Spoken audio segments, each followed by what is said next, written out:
Saudara, polisi di Polres Parepare, Sulawesi Selatan dilaporkan oleh mertuanya sendiri karena diduga telah melakukan kekerasan dalam rumah tangga terhadap istrinya. Sang istri kini terbaring di rumah sakit dan dalam perawatan intensif.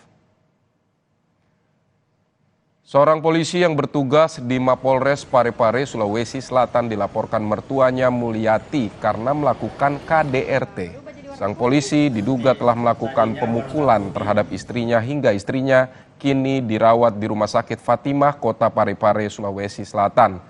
Sang istri dianiaya dengan balok kayu. Sebagian badan korban luka hingga patah tulang.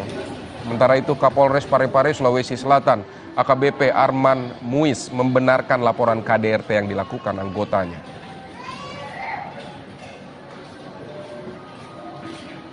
Sanksi berat, pastinya kalau sanksi berat ya saya masukkan dalam sel. Ya. Kemudian saya bisa tunda pakat. Kita lihat nanti dia kasusnya seperti apa. Karena saya lihat ini istrinya sudah membuat dan mencabut laporan ini yang bikin kita. Oh, sudah dicabut sudah. Jadi pernyataan istri itu bahwa dia tidak mempermasalahkan lagi. Wali Kota Medan